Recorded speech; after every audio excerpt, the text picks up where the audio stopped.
they happen, where they happen. Joy 99.7 FM, your most reliable news source. And tonight, the Speaker of Parliament, Alban Bagbing, has officially declared 4 parliamentary seats vacant. The decision follows an official petition to the Speaker by the National Democratic Congress minority in the House. They were asking 4 of the seats, including that of the second Deputy Speaker, to be declared vacant because they've decided to go as independent candidates in the next elections. Well, there was a debate last week, Tuesday, on this, and today the Speaker has just delivered his ruling on the matter. The next sounds you hear are those of the Speaker and what is currently happening in Parliament. In fact, after that decision, the Speaker asked the 3 majority MPs and the other minority MP to all switch to the other sides of the House. It turns out that Alexander Afenyo-Markin then becomes the minority leader, with Ato Forson now becoming the majority leader. Well, I'll take you live to Parliament now. After that, you hear excerpts or sounds from the Joy News channel, where we'll bring you a converged coverage on this particular matter. You want to stay here on Joy 99.7 FM, also on the Joy News channel, myjoyonline.com, and all our social media platforms. If you just tuned in, the Speaker of Parliament, Alban Sumana Kingsford Bagbing, has just officially declared 4 parliamentary seats vacant. Let's cross over to Parliament now.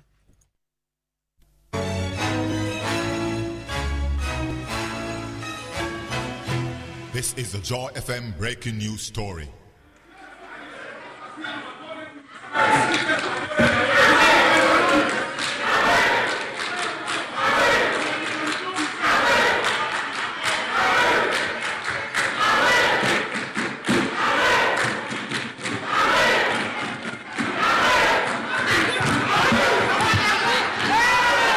Coming events cast their shadows. We have Parliament now, elect with the executive.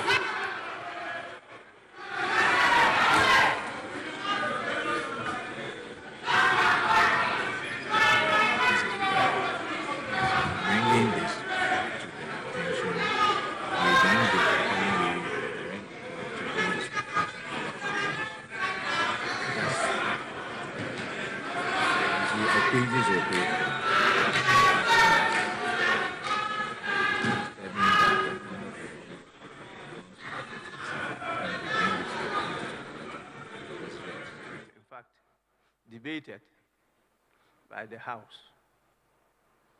And so I want to redeem that pledge in the form of a formal communication. And with your kind permission, I proceed to do so now. Honorable members, I make this formal response to the House in relation to a matter of significant parliamentary and constitutional importance, which was brought to the attention of the House by the Minority Leader, Honorable Dr. KCL Atoba Forson, MP. For your erudite ruling on this very important matter of national interest.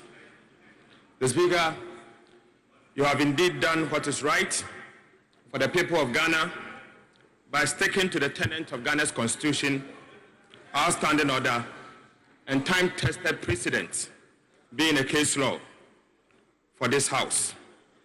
The Speaker, permit me to congratulate the NDC Majority Caucus for standing firm from day one, Mr. Speaker. Honorable member, just a moment. I can see a cluster of some members at one corner of the chamber. Please, honorable members, either you resume your seats or you move out of the chamber of Parliament.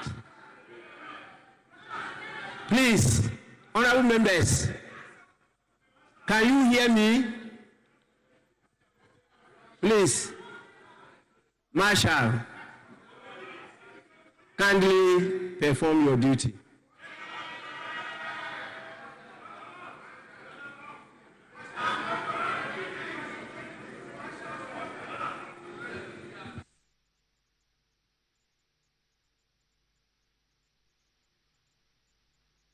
Joy 99.7 FM.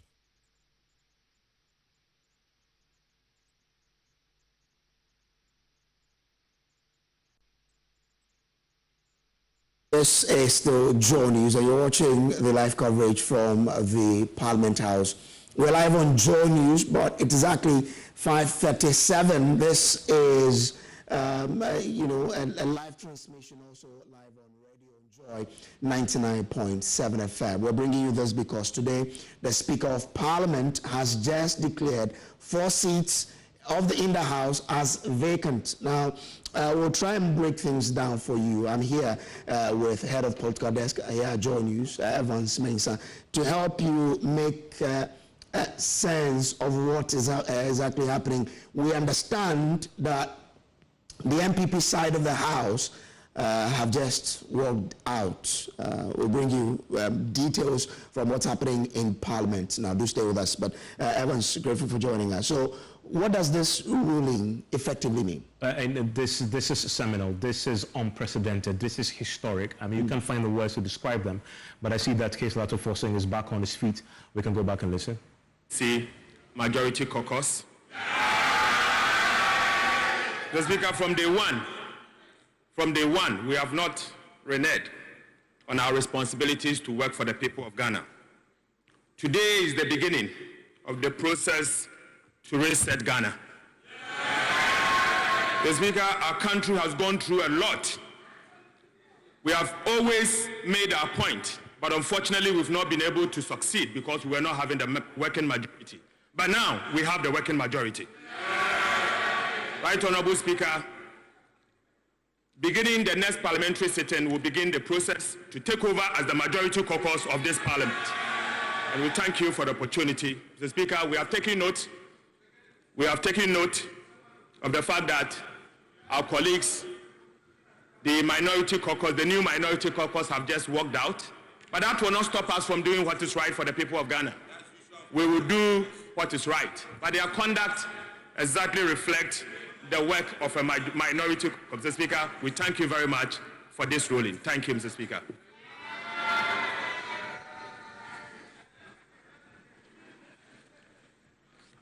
Honourable members,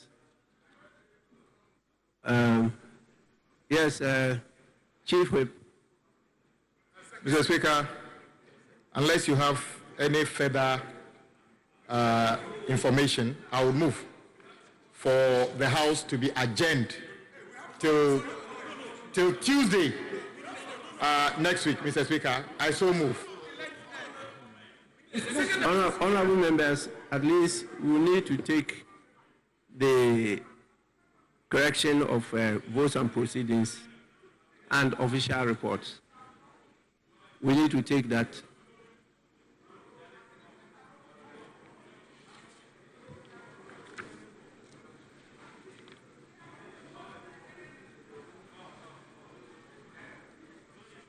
It's a historic moment in this country because the Speaker of Parliament has declared some 3 seats on the majority side as vacant and 1 on the minority as vacant.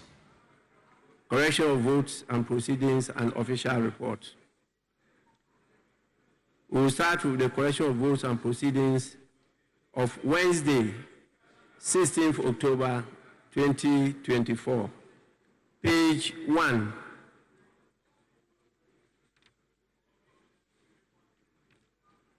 Page 2. Page 3.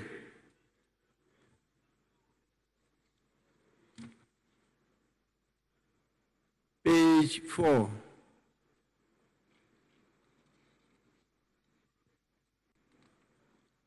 Page 5.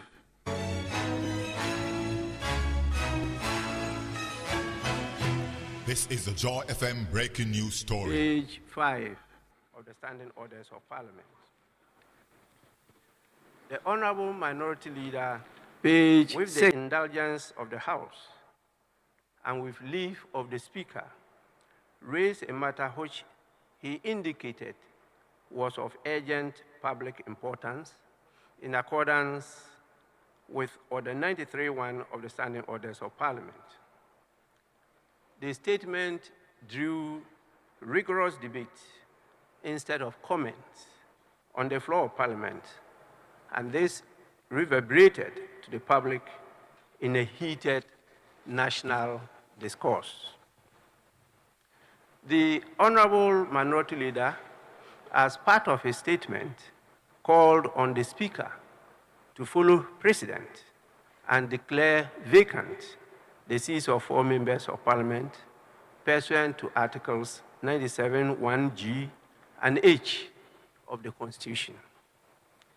The Honorable Minority Leader informed the House that he had come to the notice of the Minority Caucus that certain members of Parliament had taken actions that contravene the provisions of Article 97(1)(g) and 97(1)(h) of the Constitution. Specifically, the Honorable Minority Leader alleged that A. Honorable Peter Yao Kwache Aka, Member of Parliament for Amenfi Central, who was elected on the ticket of the National Democratic Congress, NDC, had filed with the Electoral Commission to contest the upcoming 2024 parliamentary elections as an independent candidate. B. Honorable Andrews Asiama Amwako, independent member of Parliament for Formina, and currently serving as the second Deputy Speaker, had filed to contest the 2024 parliamentary elections on the ticket of the New Patriotic Party, NPP. C. Honorable Kwajo Asante, Member of Parliament for Suhum, who was elected on the ticket of the NPP, had filed with the Electoral Commission to contest the upcoming 2024 parliamentary elections as an independent candidate. And D. Honorable Cynthia Mamile Morrison, Member of Parliament for Aguna West, who was elected on the ticket of the MPP, had filed with the Electoral Commission to contest the upcoming 2024 parliamentary elections as an independent candidate. In the light of these developments, the Honorable Minority Leader invited the Speaker to declare the seats of these 4 members vacant in accordance with Article 97(1)(g) and 97(1)(h) of the Constitution 1992. According to his submission, if these seats are declared vacant, the resultant effect on the composition of this House would be that the NDC would have 136 seats, while the MPP would have 135 seats, thus making the NDC the majority party in Parliament.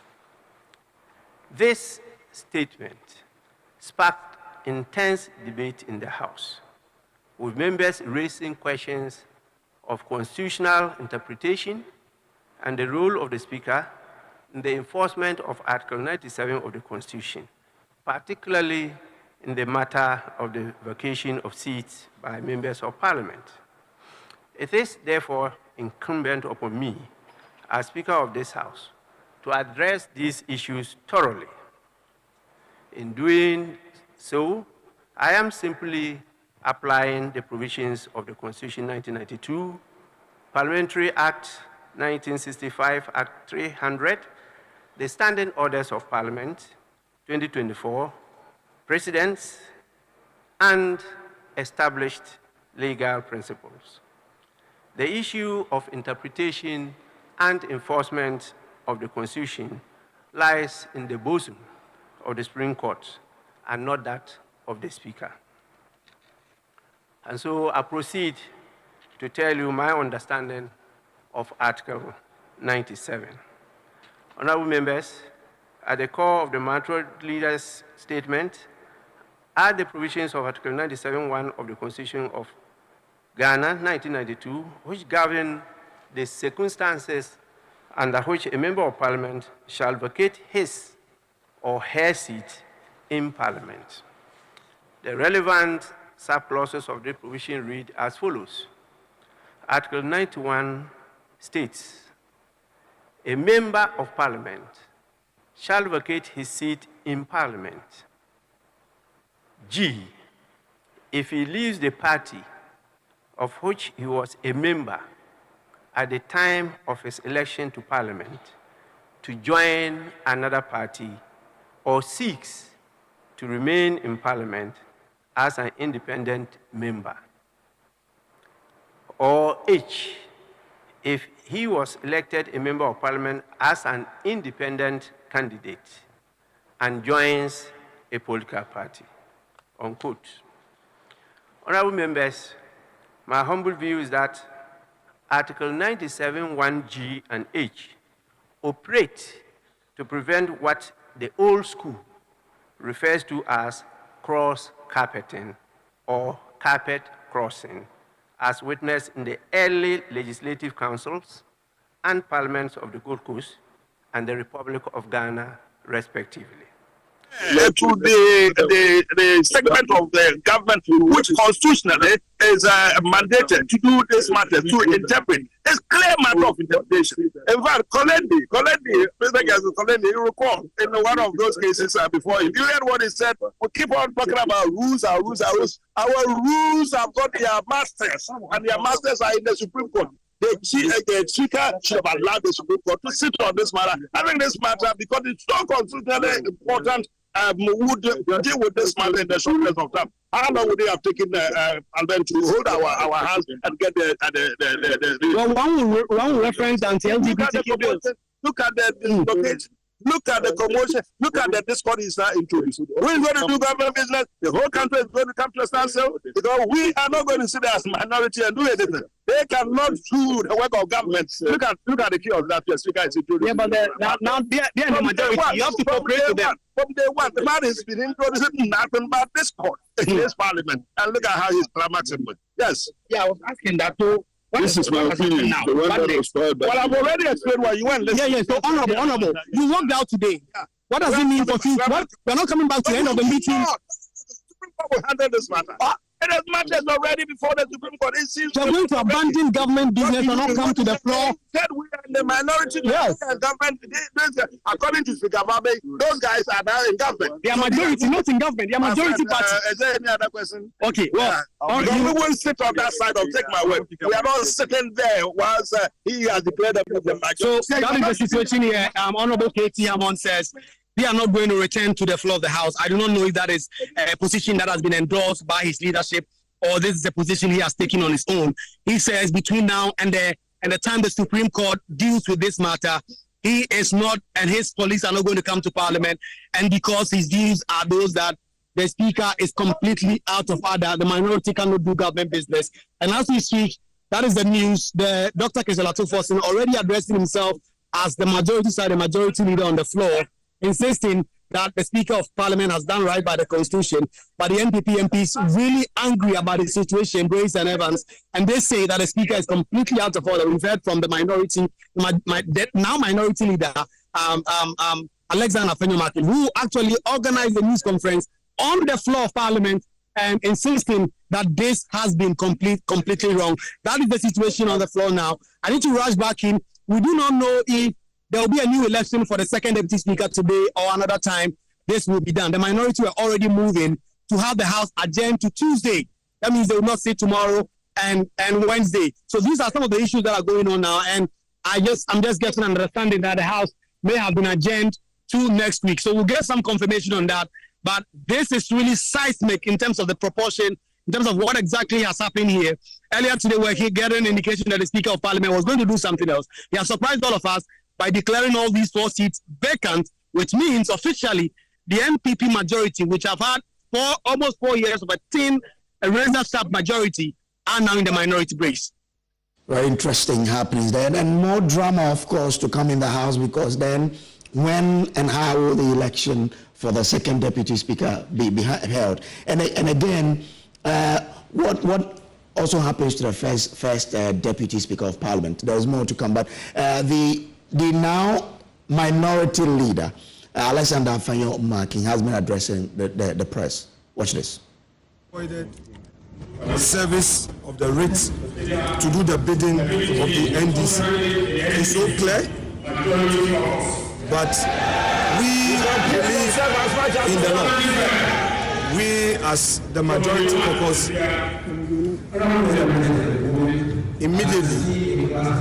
immediately are boycotting Parliament until this matter is determined by the Supreme Court. The Speaker has no right to interpret the Constitution, and it is so clear that what he did was to give advantage to the NDC and do the bidding of the NDC. We are not going to go further to litigate. We have a process at the court. We will follow it up. If the court makes a pronouncement, we respect the orders of the court. But because we believe that the issues we have raised are issues for interpretation. Very interesting happenings in the House. If you just joined us, this is a special coverage of what's happening in Parliament, and we're having a simulcast because this is also live on Joy 99.7 FM. Just gone by, the Speaker of Parliament, Alban Bagbin, has declared 4 seats in the House as vacant. 3 on the side of the MPP, 1 on the side of the NDC. Yeah. And so in terms of the numbers in Parliament, as we speak tonight, the NDC has 136 seats in Parliament. The MPP has 135 seats in Parliament. So as we speak tonight, the NDC is a majority side in Parliament. The MPP is a minority side. In fact, at one point in the Speaker's ruling, he asked both sides to switch their seating arrangement because right after he'd finished delivering his speech, the NDC became the majority, and so they had to move in to sit where the MPP used to sit. That is how seismic this is. This is a monumental in terms of its ability to reshape our political landscape quite dramatically. Sorry, there's a lot happening today. So let me cut in again and take you back to Parliament because the minority, which is now in the majority, their leader, Dr. Kesela Tuforsin, is addressing the press. Minority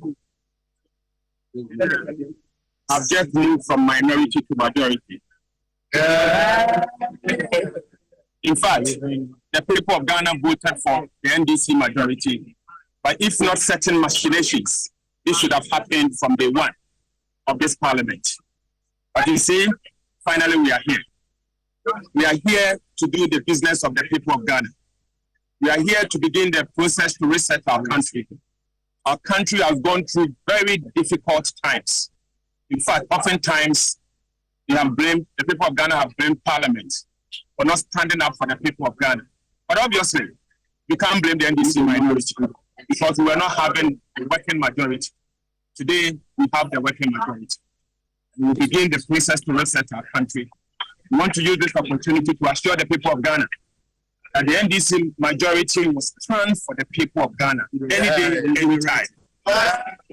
We will begin the process to move to the majority side and elect a new second deputy speaker on Tuesday. We assure the people of Ghana that we will also take over majority of the committees of Parliament. We will do the work in a way that will benefit the people of Ghana. We have gone through so much as a country, and this cannot continue. Thank the Speaker for standing with the people of Ghana, respecting the Constitution of the Republic of Ghana, respecting Precedent and the standing order of the people of Ghana, of the Parliament of Ghana. You know, all of this, we thank the people of Ghana by standing for standing of Ghana. Thank you very much. Thank you. Good question. I mean, in terms of the practicalities of this, what do you expect to happen in the next few days? If you can so over the next few days, we are going to engage in consultations within the party. Our party will have to nominate someone to take over as second deputy speaker. So those consultations will begin in earnest. And then we also have to reconfigure the committees of Parliament. We'll have to take over majority of the committees. Remember that the committee leadership is done according to a formula on who is in the majority. So the leadership will have to change because there are some committees that is clear who the chair must be and where the chair must come from. in terms of who is the majority side. And then in terms of the actual membership of committees, remember that the formula is based on the numbers. So the membership of committees will also have to change. We will now have to become majority in the various committees. So all of these consultations are going to begin in, and it's going to be a very busy weekend. We're going to consult with our flag bearer, consult with the functional executive committee of our party to nominate somebody to be second deputy speaker, and then we'll begin the processes of also nominating the new chairs and the new leadership of the various committees. So a lot of work to do, but ultimately we want these few weeks before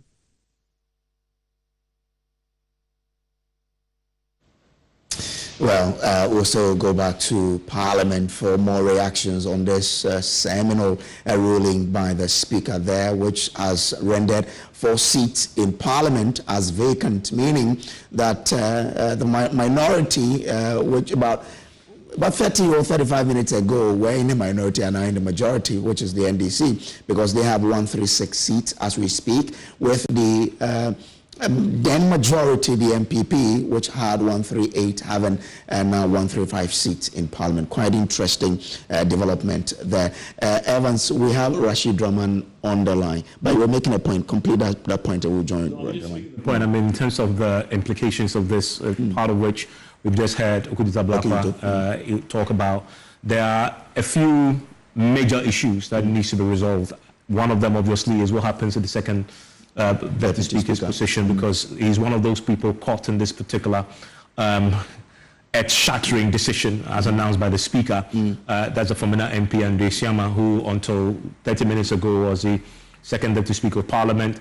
Now, his particular case, if you look at the Constitution, it appears pretty clear-cut, because you remember that he got into Parliament as an independent candidate. The Constitution says, Article 97(8) says, you vacate your seat if he, that's a member of Parliament, was elected a member of Parliament as an independent candidate and joins a political party. And so what has he done?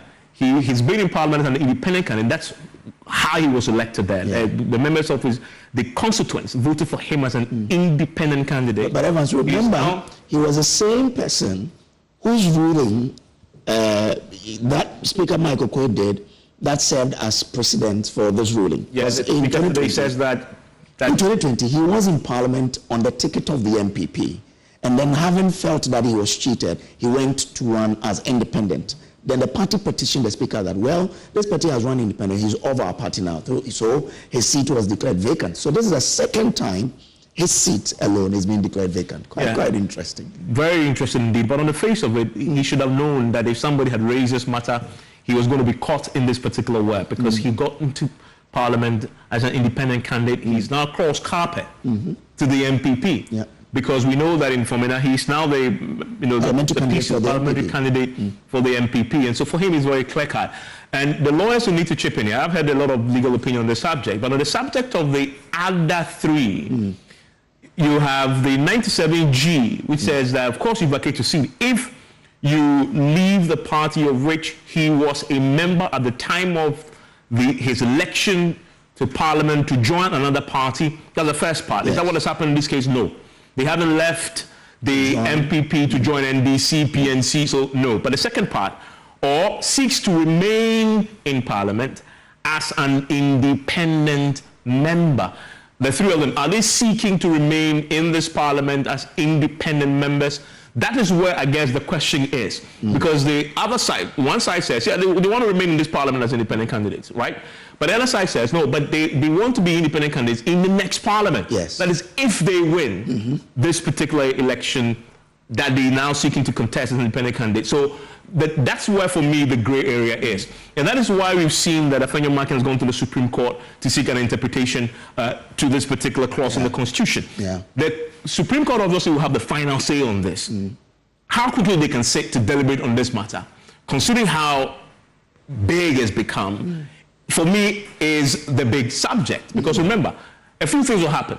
You have, for the very first time in our history, and this is one of the bigger things here, for the first time in our history, you have an executive president who belongs to one party, and you have parliament that is controlled by the opposition party for the very first time. And depending on how quickly the Supreme Court has a final say, because if the Supreme Court then decides that, of course, what has happened to this is unconstitutional, you expect that the status quo will revert to type. But depending on when they say, between now and December 7 is a long time. But we have to also look beyond December 7 because this parliament's life only ends midnight of January 7 into 7th, right? So this is monumental. You have the 2025 budget that will be read. This will have implications for day. So what is government business now? Who's going to run the government business? They've indicated. You have the majority leader, who normally we say is the leader of government business in parliament. Now he's from the opposition. So is he still going to be the leader of government business? Of course not. Is he going to be the leader of opposition business? Which I believe is what is going to happen, because the NDC now will have their own agenda on a number of things they want to do, to prosecute now. And then, of course, the question then becomes, now they have the power to do a lot of things, right, in Parliament. But we also know whatever bill you pass in Parliament has to go to the President for assent, right? So we're going to have a very interesting next few months up until that. And so really, if you're just joining us and wondering, what are we talking about? Our democratic architecture tonight just changed. There has been a major earthquake in Parliament that has changed architecture. We haven't seen this before, where we have, as we speak tonight, the NDC is a majority in Parliament, and the MPP is in the minority. They have to wait what the Supreme Court will say on this particular side before we can decide. And then, of course, what he says, what Okidetu says there, the entire arrangement in Parliament needs to change, because the committees are set up to reflect the majority-minority divide. So every committee will have more NPP members than the NDC members. Now that has to reverse.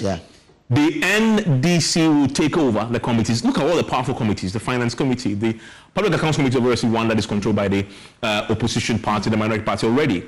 But then they take over all the other key committees, and they can do a lot. Now they failed. Just one more point before you bring it. Remember, they wanted to remove some of the ministers. For example, the vote of censure that had been raised, so they couldn't because they were in the minority. They can impeach the president. Interesting. I mean, so just imagine just a room, and we don't have that kind of democracy where you have a lower and an upper chamber. This is just one chamber of Parliament. And really interesting times. Very, very. But one person who also understands how Parliament, works is Dr. Rashid Rahman of the African Center for Parliamentary Affairs. He joins us via Zoom now. Grateful to you, Doc, for joining. Was this something you expected?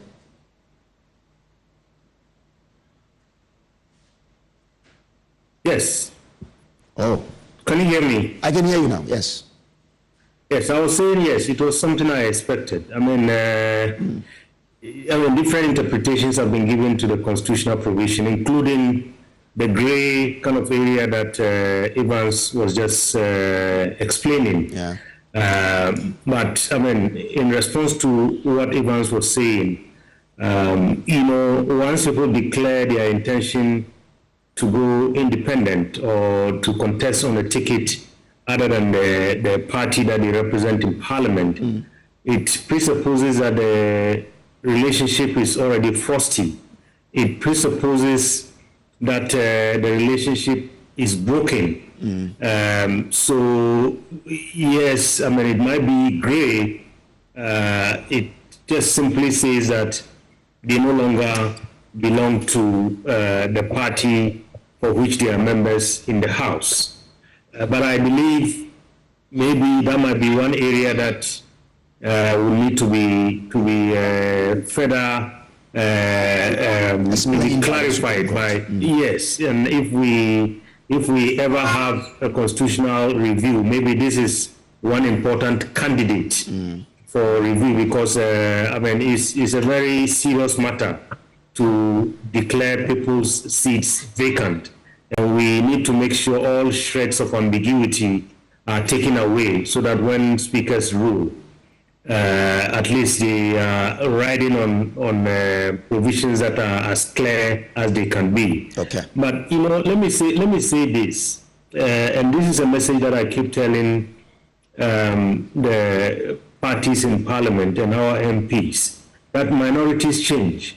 We should be careful when we are setting precedents, because it might be convenient for you today, but you might wake up tomorrow and you are asked to swallow that same pill, and it might be much bitter than maybe when others were swallowing it, because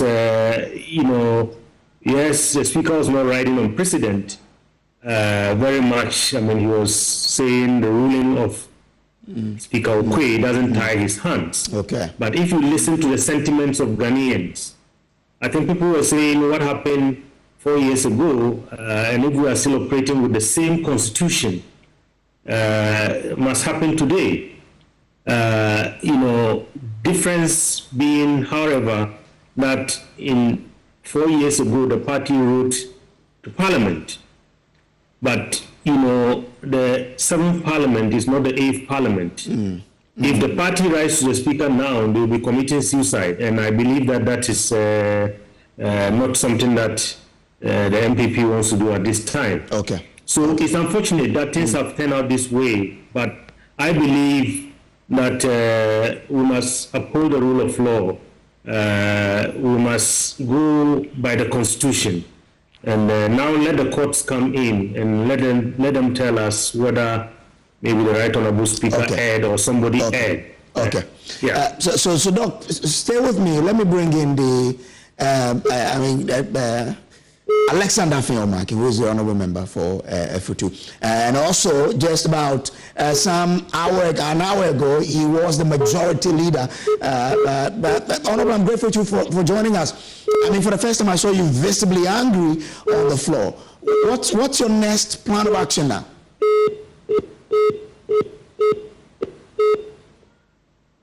Okay, I think we've lost Afenyo there, but obviously, I mean, I've not seen him that angry before, but today he was. Let me bring in Draman again, then I'll come back to you. Dr. Draman, so the majority, or now the minority, have indicated clearly that they will not be doing business in the House. What will then happen? Well, I think that's going to be quite difficult. Then our democracy is going to be crippled. And at a time when we are getting ready for elections, I believe that's not what the tension is already very high in this country, the political temperature. This is only going to heighten the temperature.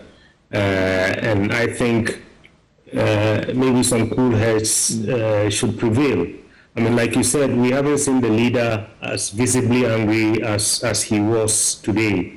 I would say that perhaps he has to try and compose himself and maybe see if, because I think in all these, at the end of the day. So Doc, to help our discussion, let me bring in Alexander Afenyo-Markin now. Alexander Afenyo-Markin, I'm grateful to you for joining. What's your next line of action? Yeah. Hello? Oh, I can hear you. Can you hear me? You let me hear how you introduce me again. Okay, so we have Alexander Afenyo-Markin, MP for F2 on the line. Yes. I'm not doing MP. Well, you either doing the right thing or we just go. Please. It's okay. Listen, this majority leader. So, I mean, you are the, okay, so I have the majority leader on the line, Alexander Afenyo-Markin. Is that okay? Young man, why? Why do you do your journalism? You introduce somebody properly. And you don't make it easy for me to remind you and all that. What do you gain from it?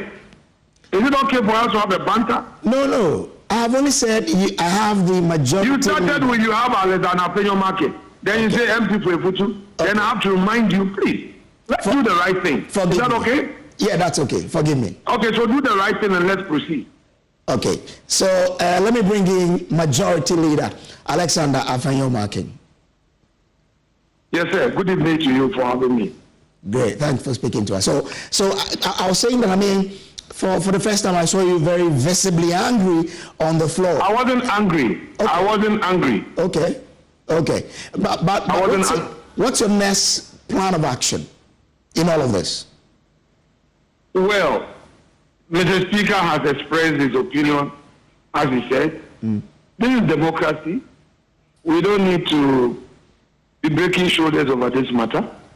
We've already filed at the Supreme Court.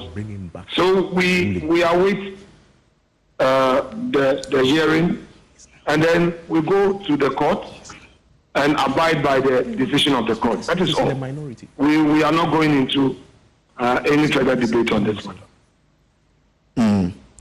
But I mean, if you don't go back to the House to do business, won't that affect government business in the House?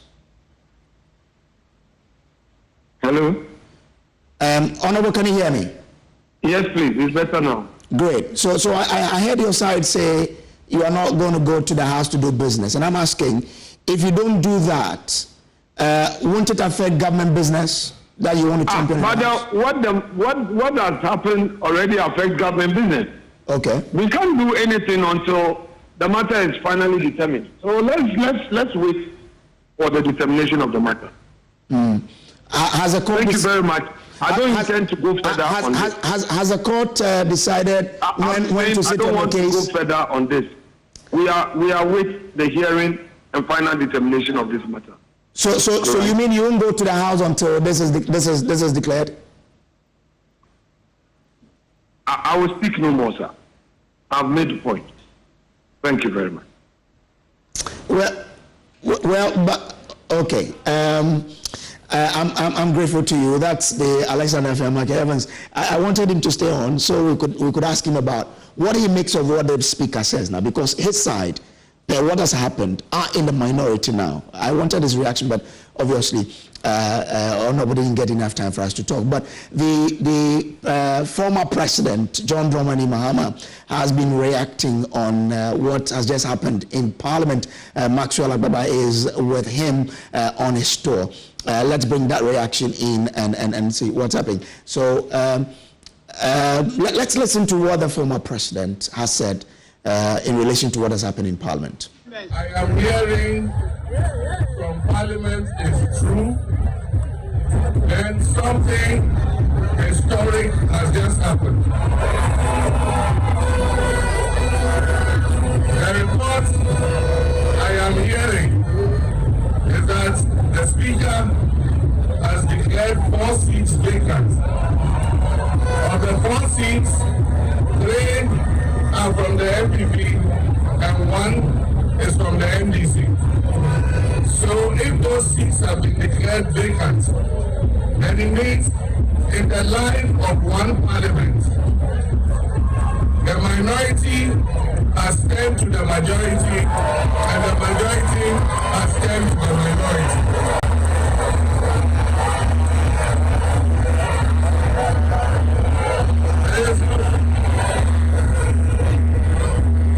So for me, God is showing a sign of what is going to happen. Because even before we have cast one single ballot, the NDC has become the majority. All right, so that is the former president reacting to what is happening. Well, anyway, let's see how it goes. But as more people are reacting to, the conversation we just had with. Now, we are right to call him the minority leader, aren't we? No, he is the minority leader. He is the minority leader. I mean, there's a reason why he stood on his feet in Parliament and attempted to challenge the Speaker's position.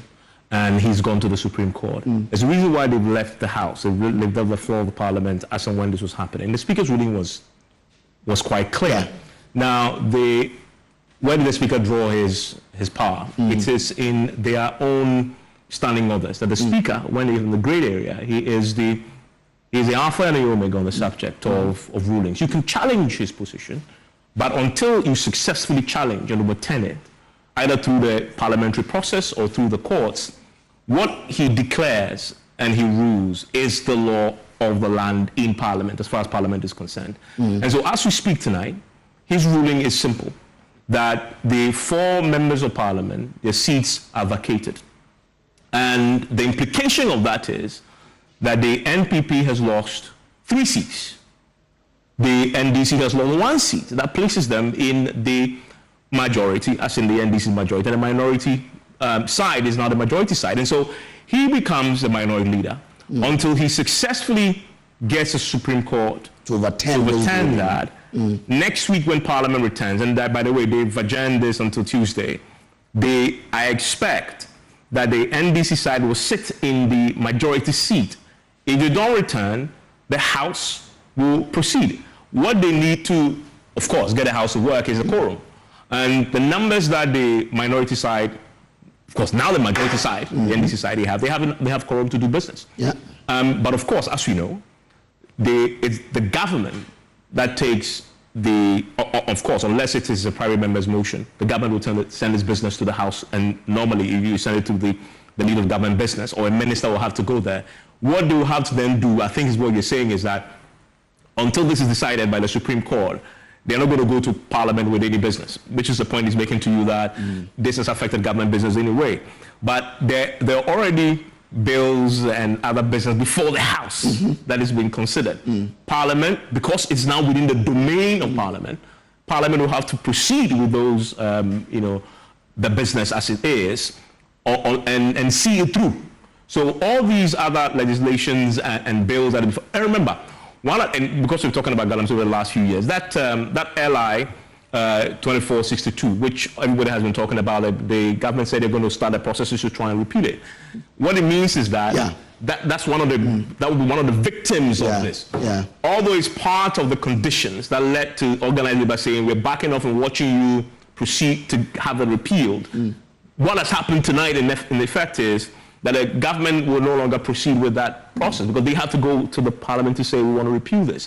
That is one of them, obviously, and there'll be a host of other government business that will not move, but it doesn't stop Parliament from still functioning. Now, one of the grey areas, and we still have on the line with us Dr. Rashid Rahman to tell us, to sort of clarify for us, is without the government of the day, the executive government, taking business to the House, can Parliament function? I mean, and what will the minority side be deliberating on when they go to the House? Of course, one way to look at this is if they have business already before them, they will take it. But if the government of the day doesn't bring the business, what will the House do? I mean, it's a question. I mean, listen, this is an uncharted territory. We are all learning, and we'll learn a bit more in the next few hours, days, and weeks until the Supreme Court comes with final clarity on the matter. And so we have to grope a bit. They have to elect a second deputy speaker. That's first of all, with 51 days on election. They have to reconstitute all committees in Parliament. Again, we haven't seen that happen with 51 days on election. If you like, stretch it. With the life of Parliament just 2 months or just a little bit short of 3 months for it to expire, they have to reconstitute every single committee in Parliament. We haven't seen that before. How will that happen when you do not have the minority members, and by the way, when I say minority members, I'm talking about the MPP members of Parliament participating in the process, because they have to nominate their members to the various committees. But they say they don't want to participate in the House. In other words, there is an indefinite boycott of Parliament by the MPP side that is tonight in the minority, leaving the House to, of course, the NDC side. This, obviously, as we've been saying, if it is joining us, is a major breaking news story. We haven't seen this transpire before. It's completely uncharted territory, constitutional questions being raised. We will see how quickly the Supreme Court gets a sit and hear on this matter. Well, on that bit, let's bring in a legal practitioner, Kweku Painter, to help us understand what we should all be expecting. But Lawyer Painter, I'm grateful to you for joining us. Now, Fair Marking says he's taking this case to court. Well, we don't know when the court will sit on, but if the court comes to overturn the ruling of the Speaker, what happens?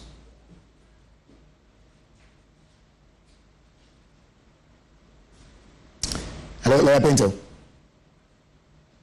Hi. Yes. I can hear you. Good. So I was asking that if the Supreme Court overturns the ruling of the Speaker, what's next?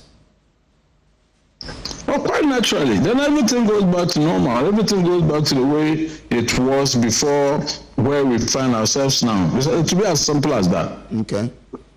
Yeah. Will it be a simple matter to arrive at in terms of the Supreme Court?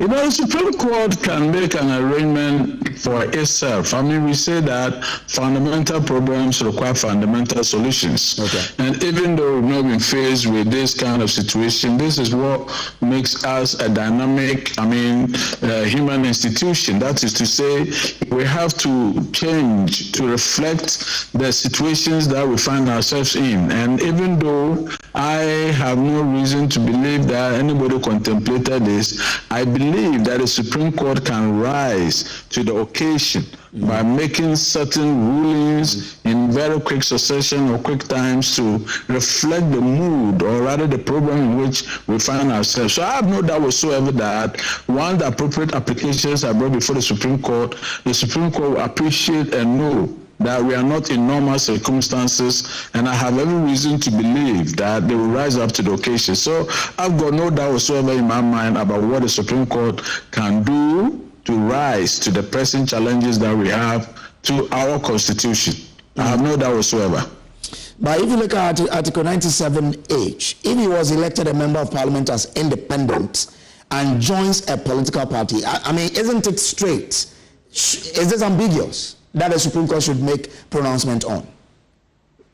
You know, you consider it straightforward, but then we have a dispute, and the dispute is between learned people, between between Speaker of Parliament. But I can tell you this: I have no doubt whatsoever in my mind that the Speaker of Parliament is so wrong and so definitely wrong that I will not even attempt an explanation, except to hope that the Supreme Court will have the earliest opportunity to make a pronouncement on the issue, because no interpretation can be placed upon those clauses to suggest that if somebody intends that he does not want to be with the same party with which he entered into Parliament at this current session, he then has declared himself out. There are clear positions for resignations. There are clear situations for even the party itself finding itself in a situation where it wants to dismiss that member from its own party. And if none of these have been invoked, no interpretation can be placed on those clauses. I'm talking about G and H to give you the interpretation they're given. And you see, I like to illustrate it by a very simple, if you permit me, very simple illustration. You know what? Under law, for instance, I want to use the institution of marriage as an example. Once you go through an ordinance marriage, nothing can happen between the two people for the marriage to be said to be dissolved unless by a court of law. In other words, however the parties, the people decide to live, the husband and wife, and whatever it is, it only takes a court of law to dissolve that kind of marriage. Okay, but stay on with me. But let me bring in Harun Adrusu, who is joining us on phone. He's MP for Tamale South. I'm grateful to you for joining in here. Now, you were the genesis of all of this, because you indicated that you wanted to move for the DC to be declared vacant because they've gone against what the rules are. I'm sure you've had your objective, you've achieved your goal, right? 1-1. 1-1-2. Okay. Mr. Adrusu, can you hear me? Do I have you with me? Yes. Great. So I was asking that once you were the originator of this, you indicated that you wanted to get a speaker to declare this seat as vacant. Your objective has been achieved.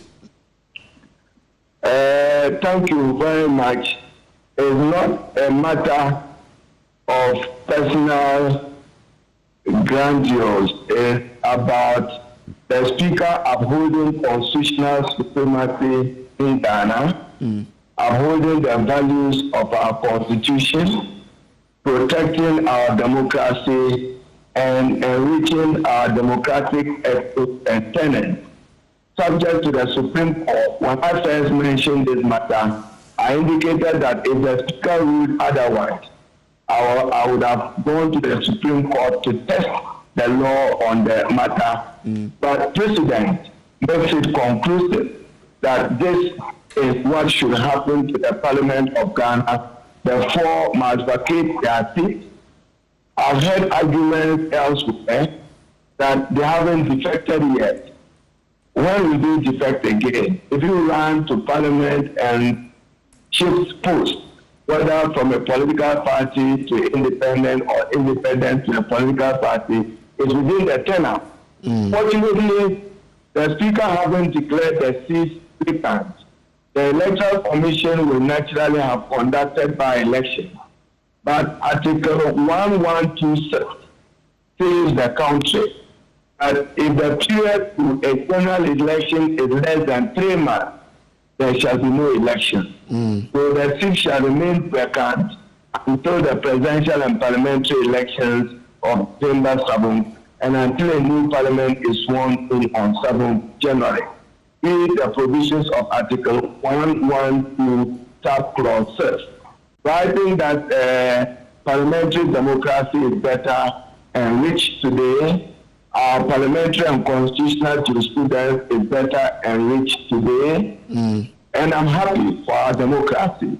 Let's see what the majority will do. At least the bane of Ghanaians is, what do we do to end galamsey? What does an NDC majority, what would be an NDC majority to that? Ending galamsey. And then overborrowing, what would be an NDC majority response to that? At least President Akufo-Addo is now walking on two fractured legs, exiting as president, named president, and now not having control of parliament, where many of his decisions are subject by oversight to parliament. So a day of joy for Ghana's democracy, not Haruna Idrisu. I swore to uphold the constitution at all times. Okay. Now the now minority have indicated that they are not willing to do business in the House. If you go to the House on Tuesday and they do not turn up, how will the House run? That means government has no business. The country will still run. Parliamentary business to run. Government business may not be able to run. Their best forum is to go to the Supreme Court, which has exclusive jurisdiction over the interpretation of the Constitution, and we will all be bound by any decision of the Supreme Court. But I'll be surprised if the Supreme Court took any decision to the contrary. So you don't expect the Supreme Court to overturn this ruling?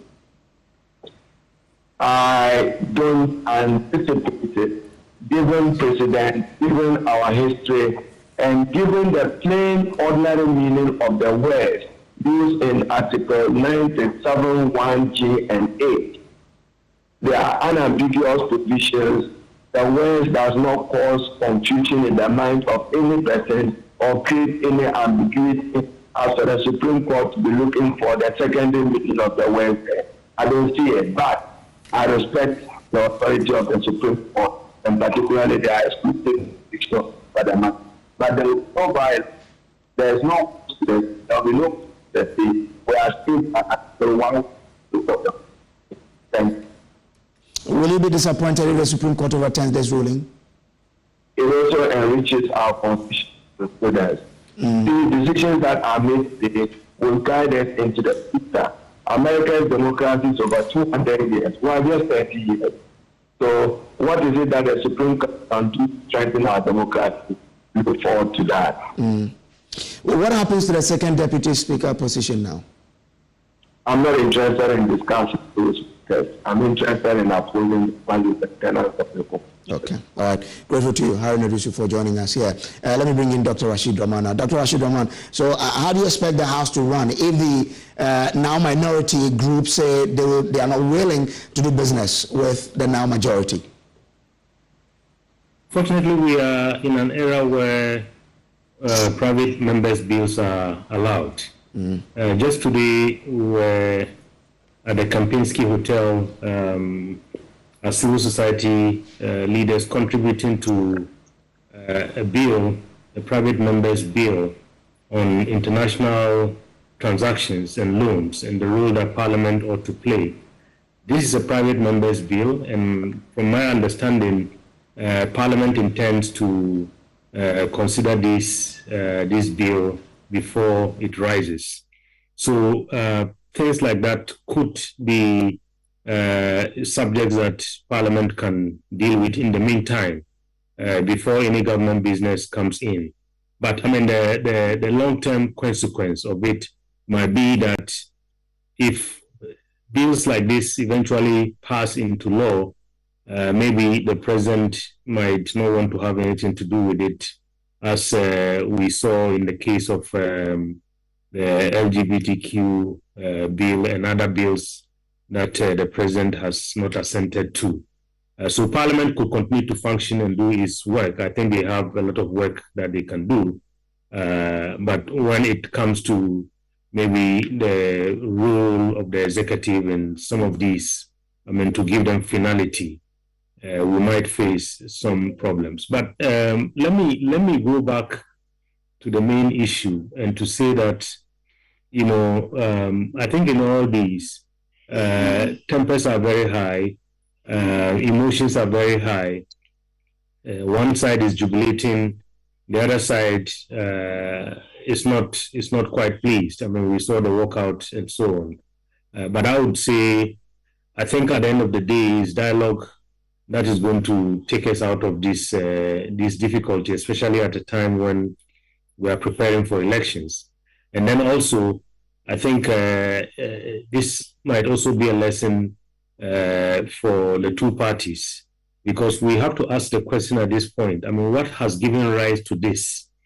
And I think you analyze this, it goes back to, you know, some of the kind of how parties handle candidates and so on. This is not the first time we are seeing this. I mean, what caused the precedent was how Honorable Esiama was treated by his party. And I think that lesson did not come home very well to the two parties. And we have seen a repetition, and we might see a repetition in the future. So for me, I think the parties have to learn lessons. And the NDC, I've heard the flag bearer and the supporters jubilating. I think they also have to take note of this and be careful, because precedents are being set so that in future, whoever is in government doesn't get caught up, because they can repeat the same mistakes, and as we have seen in this instance.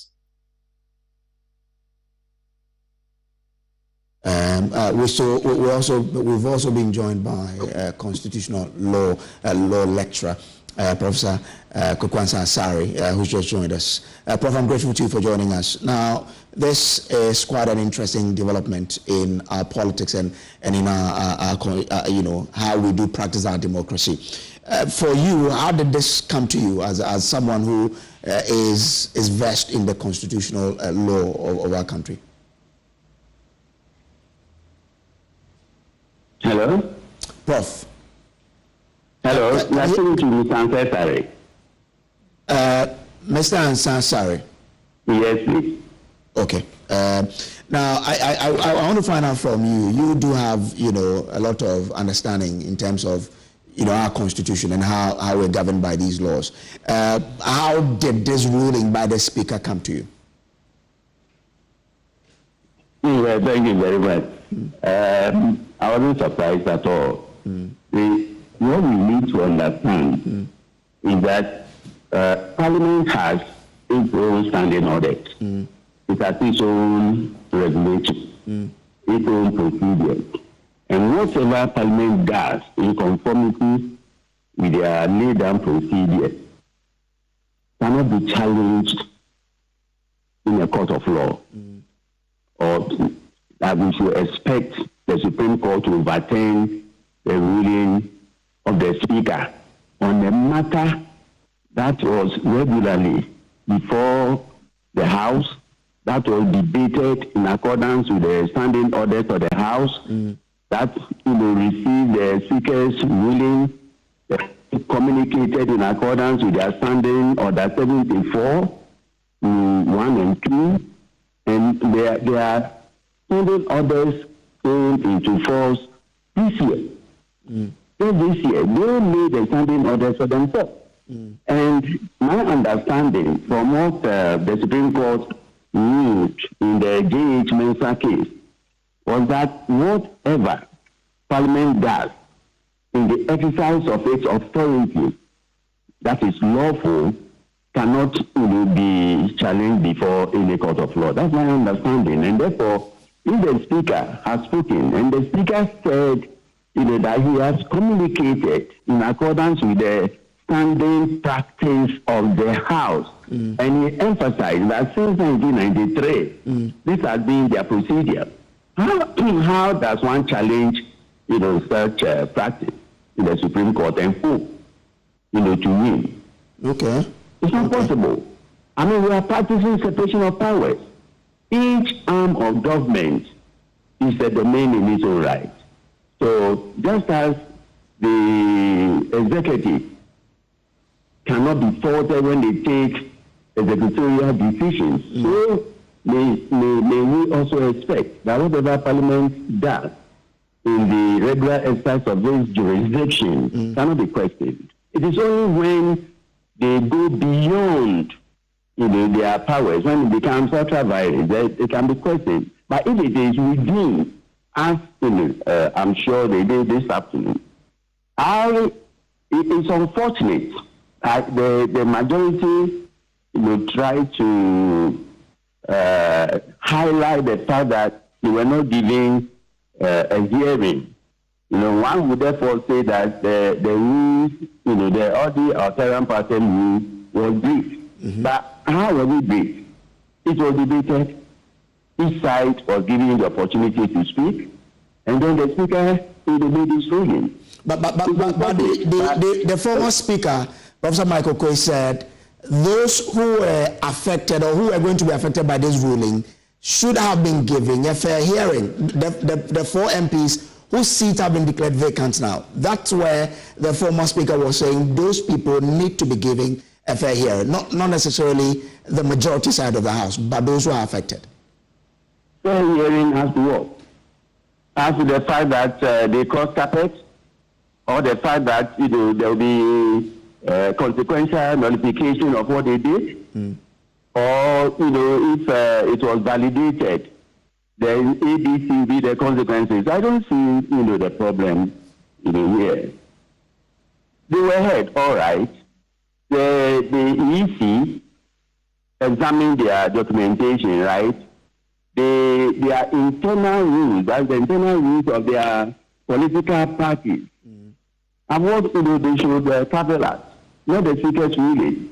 If you cross carpet, you know the consequences, that your seat will be declared vacant. And this is not the first time that the Speaker is declaring a seat to be vacant. Mike, okay, I mean, when he was Speaker, I believe that the same thing happened.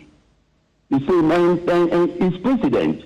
So what the House does today, they should be mindful that in 10 years' time, the same thing will play back.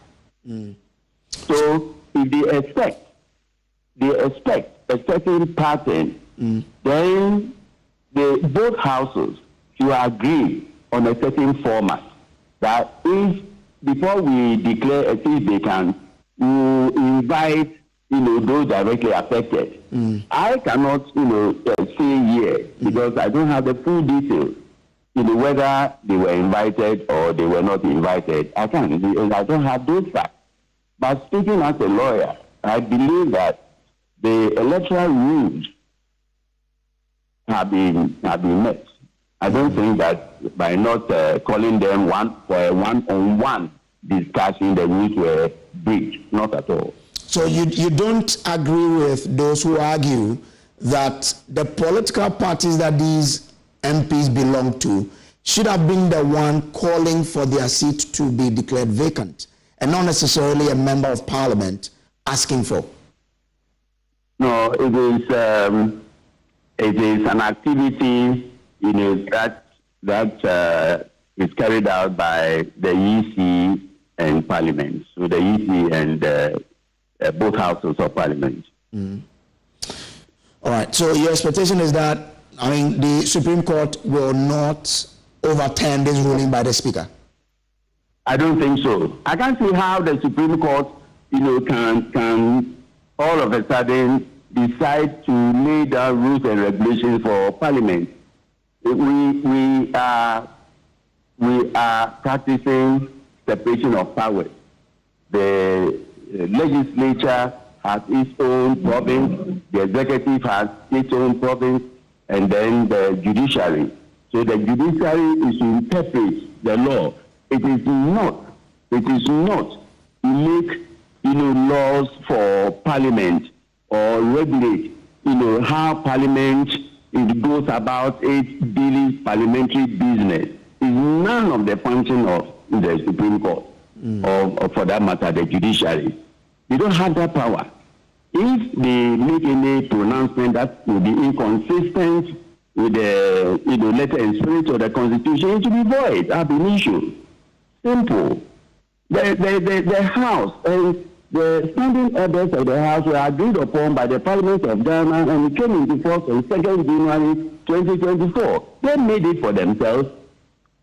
The Supreme Court had no hand in it, nor the executive. So they made their bed, let them lie in it, period. But we have a precedent in the famous case of J.H. Mensah, and like the MPP. So we have had precedents. But I mean, if you look at Article 97G, the second part of Rule 6 seeks to remain in Parliament as an independent member. I mean, was it referring to the current or the future? Because these people say they have not left their parties. They are only filing to run as independent for the next Parliament, not the current one. Yeah, but when we make rules for the present and the future, isn't it? Yes. We don't make rules for the past. We make rules for the present and the future. So what they are saying is that if you cross carpet, and this thing should have been obvious to the both parties, especially the MPP, when the young man who sided with them and was elevated to the position of second deputy speaker, they ought to have known that in itself was faulty, it was questionable. But they remained silent on it. And now it's played back adversely for the MPP. Adversely for the MPP. Now, all politics aside, we are building a democracy. We are building a democratic culture. And in times of political transition, before and after, the role of the judiciary becomes very, very critical. And this is one of the moments. But the judiciary is not, to be seen to be interfering in order to make, a particular political party dance around in Parliament House and then later subsequently on the street. No, theirs is to interpret the law.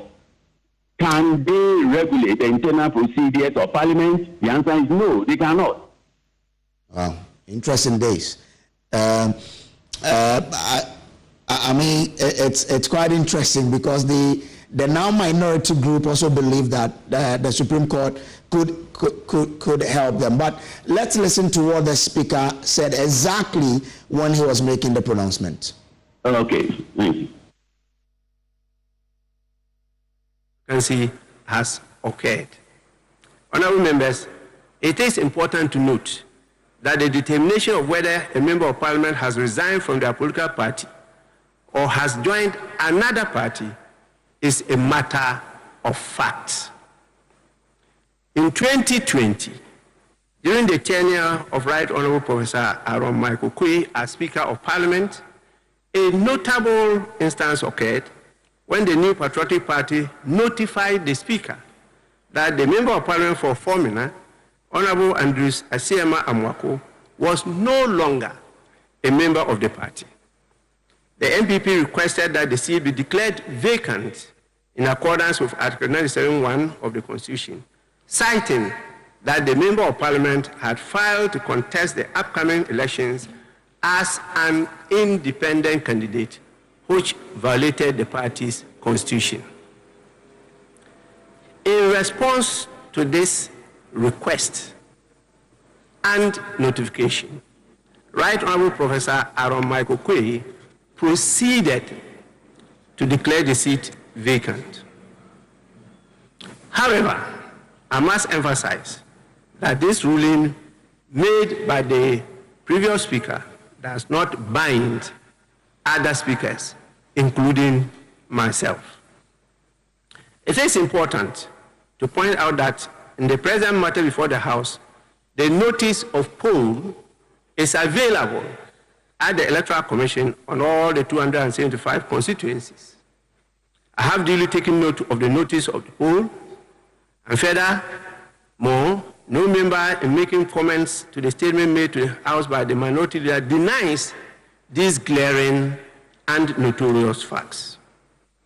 And so, what is my role in all this? Honorable members, it is important to point out that the Speaker is called upon by the standing orders of Parliament, particularly Order 18, to inform the House of the occurrence of a vacancy of the seat of a member under Clause 1B to E, G, and H of Article 97 of the Constitution. Accordingly, I proceed to inform the House that by the notification of the polls, the following members of Parliament have by their actions vacated their seats in Parliament.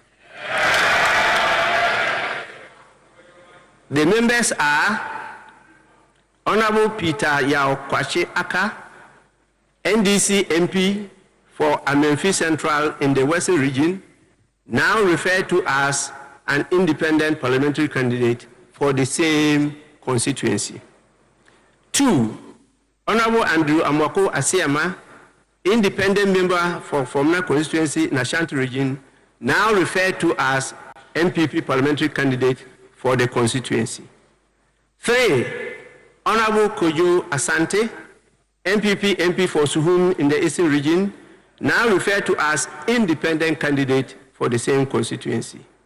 And finally, Honorable Cynthia Mamile Morrison, MPP MP for Agona West constituency in the Central region, now referred to as independent candidate for the same constituency.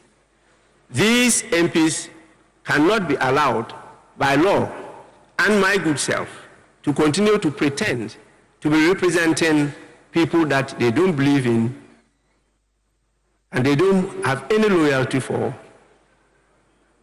in this House any longer. The House is accordingly so informed. Honorable members, I thank you for your patience and attention. Well, so that was the Speaker declaring those 4 seats as vacant. Well, my colleagues Kweku Asante and Maxwell Agbaba joining us. Kweku Asante joining me from Parliament, and Maxwell is joining us on the move because he is on the entourage of former President John Mahama. Let me come to you, Maxwell Agbaba. Maxwell, okay, so I'm told I have to start with Kweku. Kweku, we understand that the House, I mean the minority, the now majority indicated that there has to be some arrangement and all of that that has to be done in terms of the committees. But let's start with the business that the House has to do. What businesses does the House have to complete from now to, let's understand the business that they have to do. Well, there are a number of key government business that the majority will be seeking to get their numbers to do. The now minority, as you referenced. And there is 2 persons, that President Akufo-Addo appointed to the Supreme Court. That decision has not been taken. Those persons have still not been approved to go onto the Supreme Court bench. That is still outstanding. There is the matter of $250 million IBA facility for the Ghana Financial Stability Fund. That has also not been decided. There is the matter of nearly $350 million worth of tax waivers. That has also not been decided. There is the matter of a number of bills that are being considered. In particular, there was this EPA bill and a number of them that have still not been considered, which are currently outstanding. And then ultimately, there is this issue of a number of key business that government itself has put before the House. It has been seeking to sort of get an understanding of how exactly they were going to get that through. So all of these businesses are currently outstanding, and the majority side, then the NDP side, were seeking to get their numbers to be able to get these numbers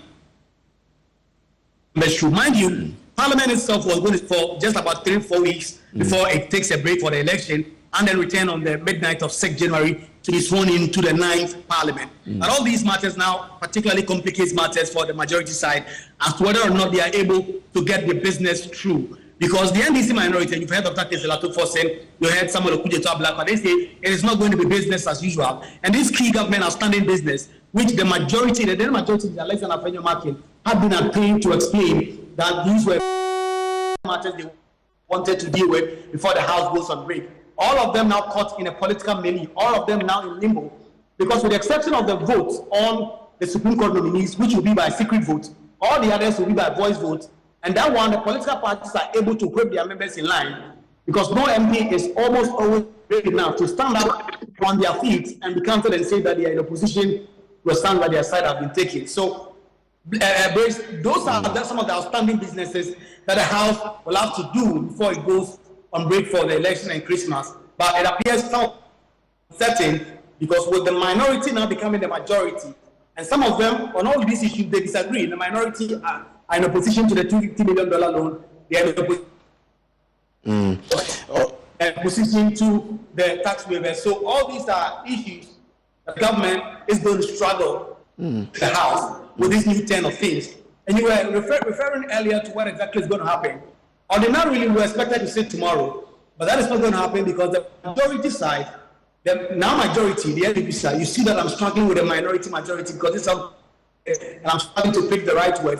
The now majority moved the motion that the House will be adjourned to Tuesday. They want to use between tomorrow and Monday to firm up a name to be nominated for a second deputy speaker. Andrew Amankosi having vacated the seat, the Parliament of Ghana now needs to elect a second deputy speaker, and there are already names going around, and the NDC say they're going to pick someone for that position on Tuesday when the House resumes.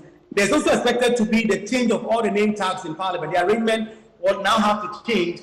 The NDP side will now have to go to the left side of the Speaker of Parliament, while the NDC side will come to the right side of the Speaker of Parliament and form the new majority. A number of these sitting arrangements will have to also be done. And if the majority are so minded and they are going to push through, you had Okudzeto Ablakwa and the minority, the new majority, the Dr. Keselato saying, there has to be the new committees. The committees have to be reconstituted, and it means that the NDC will now chair a number of all the committees in Parliament for the business to progress. So that is how things are going to be in the House between now and probably the next 12 weeks when the House will take an adjournment. Government business really set to struggle in the House, please. Interesting. You've been picking a lot of, reactions to this particular development. What have as we've heard from the leaders, what have the members been telling you? Well, as usual, this is down the middle. It has become a political footballing game. In fact, I'm just at the office of the first deputy, now majority whip, Ahmed Ibrahim, who insists that there is absolutely nothing wrong with the new declaration that have been made by the speaker. But the minority, the NDP minority now insists there's everything wrong with what the speaker has done, and they are going to hope that the Supreme Court will hear this matter expeditiously and set aside this declaration by the speaker. Mind you, when Alexander Afenyo-Markin, the now minority that filed its action at the Supreme Court, there was no return date. That means the court did not set a date. They had to wait for Parliament and other parties to be served for them to file their statements, among other things, before the court will set a date. These things ordinarily could take 14 days minimum. And the time is not on the NDP side.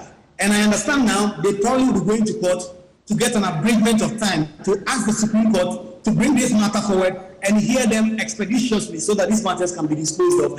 They are really clear in their mind, the NDP minority now, that the Supreme Court of Ghana needs to intervene, that the Speaker of Parliament, Alban Bagbin, is completely wrong. In fact, some of them, like A.T. Amon, when I was interviewing him earlier on, actually now admit that Michael Quay was wrong in 2020. I was asking him, why didn't they say then? Is it not a sign of hypocrisy that you basked in that, you enjoyed that, and now you are seeing that the Speaker of Parliament then was strong. They said, well, this is a legal question. It's not really about hypocrisy. It's not about politics. So that is the state of play in Parliament, Grace. Quite interesting day in the House. We're making a lot of reactions and to see how this goes. But do still stay with us here on this particular show. Well, so Evans will be listening to a lot of these reactions.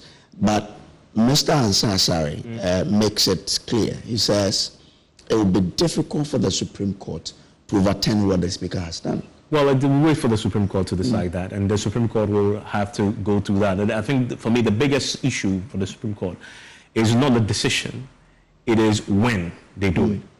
If they do it, if they prioritize this now, ahead of, say, the LGBTQ bill before it, that is going to put the Supreme Court in the crosshairs of the political opponents, really. I mean, anybody else who watches the Supreme Court, it will actually expose the Supreme Court to significant questions. And for me, that is where the issue is. This is important for the government, but there are equally very important matters before the Supreme Court that they haven't sat on and deliberated on. So for me, the biggest challenge for the Supreme Court is not how they rule, whether they attend the Speaker or not. It is whether they prioritize this over other issues that we know that the minority have been pushing for a while, right? So they have to deal with that. They have to find a way of dealing with this, and I'm waiting to see how they deal with this in terms of the priority. Of course, the government is going to ask for an abridgment of time. I expect that to happen. To ask the Supreme Court to consider this urgently. And we know that others, they've done it in other cases. For me, that's where the controversy, you see how they cross that issue. And then there's a subject of the precedent. The precedent that Michael Quay had obviously done in 2020, we know that became very controversial in the case of the Andre Siama, who is the second deputy speaker, whose position is now vacant, right? There's an element in that for me is interesting. That again will come up for conversation now that this has happened. Remember, we are beginning to unpack this. We're beginning to learn that this is uncharted territory. One of the key things is, in Michael Quay's ruling, I tried to pull up the Hansard of what he exactly said. He seemed to hang his decision around the fact that the party itself triggered the process to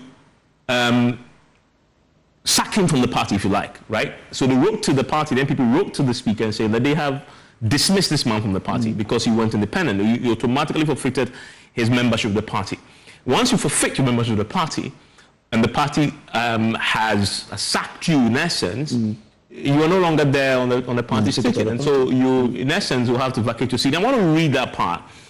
Having forfeited the membership of the party, and this is quoting from the Hansard, having forfeited the membership of the party on whose ticket he was elected to Parliament, the operative language of the Constitution is that he shall, which is mandatory, vacate his seat in Parliament. Now, the question, obviously, when they go to the Supreme Court, maybe they will argue this point, that in this case, the party had not taken the decision in all the four cases, as you see, to say that the Cynthia Morrison, the Suhum MP, and Mr. Kwachi Aka have all, in essence, we have taken this next step, which is to sack them. And so we've written to the Speaker to trigger that process.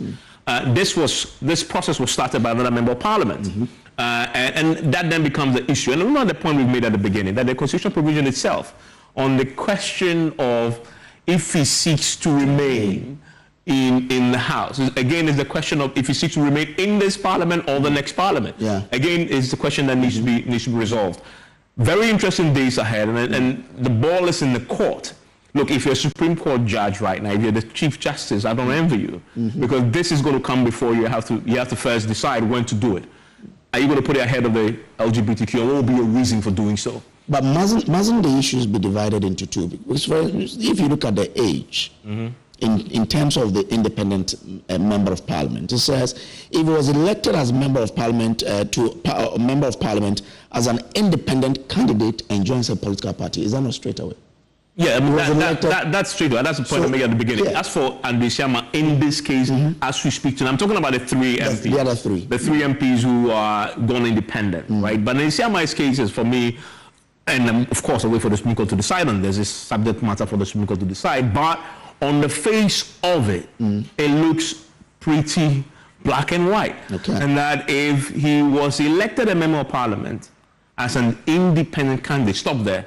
Was he elected to Parliament as an independent candidate? The answer to that is yes. And then go to the second part. And joins a political party. Has he joined a political party? Yes, he has, because he's now running on the ticket of the NPP in Fomena. So for me, it's cut and dry, it's black and white in his case. There may be a grey area on the three MPs in question who, of course, have gone independent, although they are in this Parliament on the ticket of 2 in the case of the NPP and 1 in the case of the NDC. The Supreme Court will have to decide that. In essence, but this is obviously a day that it's historic indeed, and we'll see how it plays out. 17th of October 2024 will definitely go down in the history of Ghana. But let's listen to former President John Dramani Mahama again on his reaction to this news, and then we'll cross over to Maxwell Agbawa. Hearing from Parliament is true, and something historic has just happened. The report I am hearing is that the Speaker has declared 4 seats vacant. Of the 4 seats, 3 are from the MPP and 1 is from the NDC. So if those seats have been declared vacant, then it means in the line of one Parliament, the minority has turned to the majority, and the majority has turned to the minority.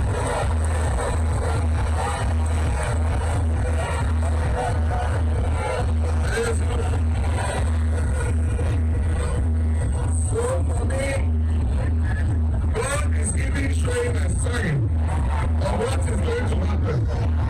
Because even before we have cast one single ballot, the NDC has become the majority. All right, let's bring in Maxwell Agbawa, who's traveling with the former president. Maxwell, so at what point in time was the former president told about this development, and what was his reaction? Well, the party supporters had gathered at the Stone Methodist School Park, waiting his arrival. That earlier he had engagements with other stakeholders elsewhere. So all of the party supporters were gathered at the Stone Methodist Park. He was not present there. So just when he arrived on the ground, his spokesperson, Joyce Bar-Mukhtari, went closer to him and whispered into his ears what had happened. Standing very close to her was the Deputy Minority Chief with Comfort Doyo Kujo, who was also, with Joyce Bar-Mukhtari. So the two of them gave him that information, and you could clearly see the excitement, on his face. But even before they announced to him what had happened, the minority chief, the Deputy Minority Chief Whip, had told the party supporters the news and information that he had just received from Parliament.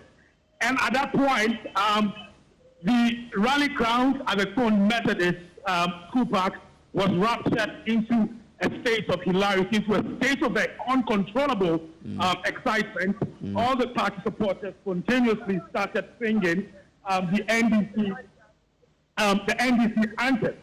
Some of them who I interacted with said they believe that this is a victory before the December victory, and they told me that is why they are celebrating. So when the NDC presidential candidate arrived and the information was given to him, you saw the excitement on his face. That was the first thing he talked about when he got the opportunity, to speak to the party supporters who had gathered at the Stone Methodist School Park.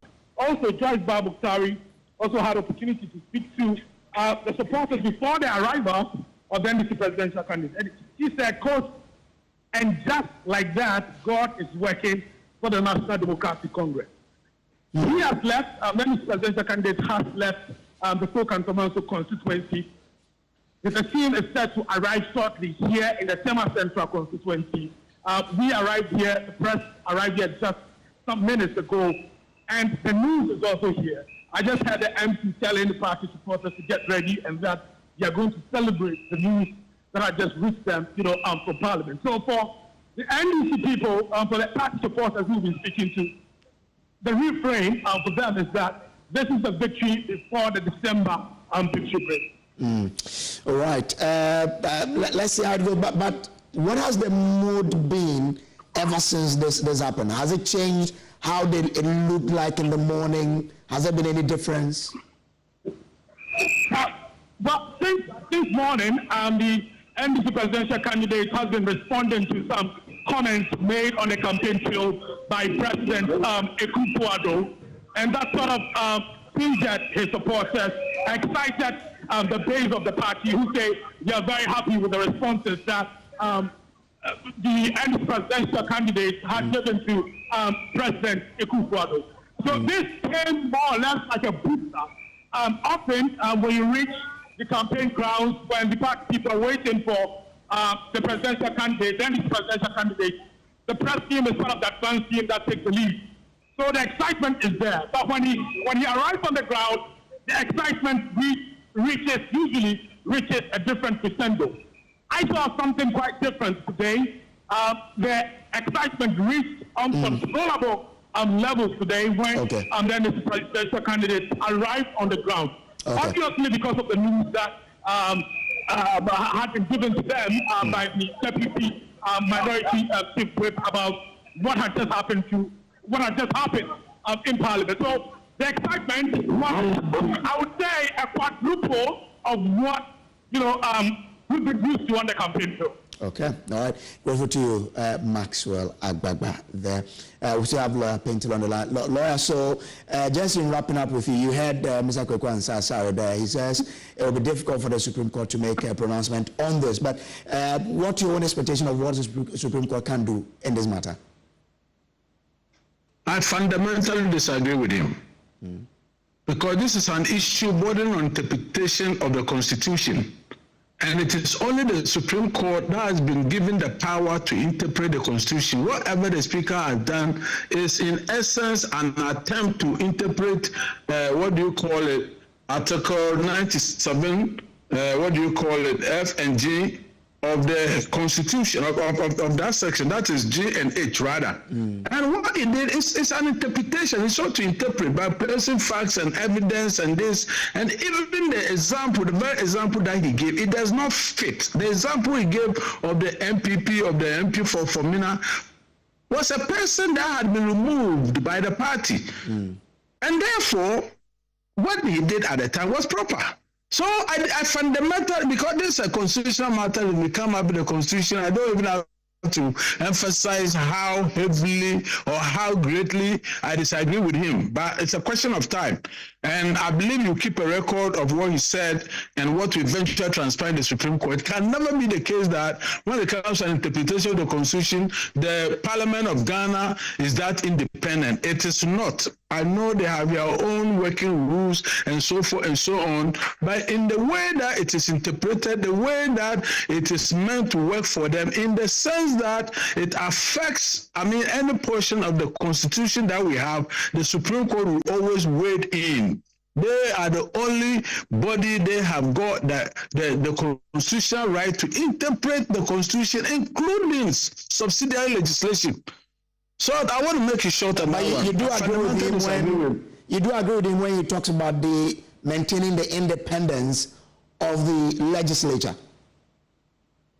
In theory and in practice, the three arms of government are independent of each other. But it's only the Supreme Court that's got the power to interpret any law in this country. No part of Ghana, no body of government, whether the legislature and the executive, can remain free from the Supreme Court's constitutional interpretation. They cannot. So that if a day comes and Parliament decides that, there's this popular thing that we all learned in secondary school, that the only thing that Parliament cannot do is to change a woman into a man and vice versa. That is a white lie. It's subject to the interpretation and the power and authority of the Supreme Court to do that interpretation. So none of them is exclusive. None of them can escape the eye of the Supreme Court when it comes to that. But it's just a question of time. He's giving some particular examples which are, with due respect, I don't find necessary to go into. But then, I mean, this is a clear case where I believe that over the next 1 month, a lot of things are going to happen in the Supreme Court that will lay credence to what I say or what he says or what anybody says. So I would just pray that we all become patient and then see how things roll.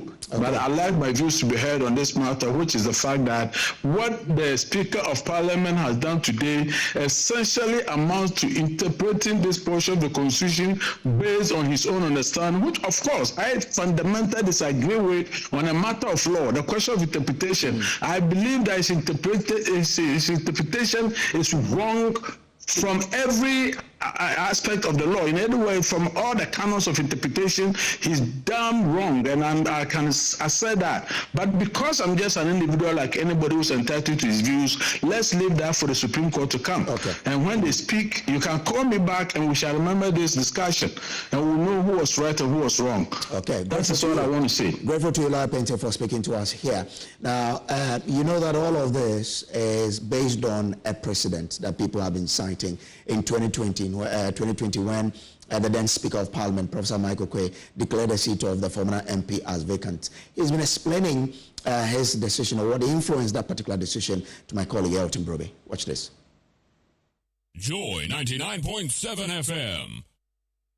Business in every woman, from the young lady brimming with exciting and novel business ideas to the market queen managing her empire. There's the she architect, quantity surveyor, realtor, business consultant, crafting dreams into reality, and the multitasking mom, seamlessly blending work at home. The entrepreneur, meticulously checking stock, to the corporate woman, sealing deals on the move. Indeed, there's a business in every woman. Introducing Telecel Women in Business, our initiative to empower women-led and women-owned enterprises. Benefit from tailored activities, networking, business and technical support, free webinars, trainings, and more. To join this initiative, be a female-led business and a Telecel business customer. Visit telecel.com.gh/business to register now. Telecel, connecting energies. Couldn't sleep at night. Mosquitoes will be whining my ears, bugging me all night long. Till I got a remedy. Now I'll be spraying them away with holy insecticide spray. Me I go spray them away with holy insecticide spray. When I sleep, me dana with holy insecticide spray. Holy mosquito coil, holy multi-purpose insecticide spray. Ghana Kron Kron. For bulk purchase, call 0302 681582. This advert is FDA approved. Hello, my name is Mami Akuya, an entrepreneur and a mother of two. My work keeps me busy most of the time, and sometimes it takes me away from my family. But the safety and health of my family is very important to me. As a working mother, I cannot afford to take any chances when it comes to matters of health. That is why I signed up for a family health care plan from Equity Health Insurance. My family and I have access to over 700 hospitals, clinics, opticians, dentists, pharmacies, and diagnostic centers across the length and breadth of Ghana. With Equity Health Insurance, I no longer have to worry about medical bills. Anytime a member of my family visits a hospital, Equity Health Insurance has got my family and I covered. What about you? Who has got you covered? Call Equity Health Insurance on 050-660-7910 and talk to them about your family health needs now. Visit equityhealthinsurance.com for more information. Equity Health Insurance, here for you.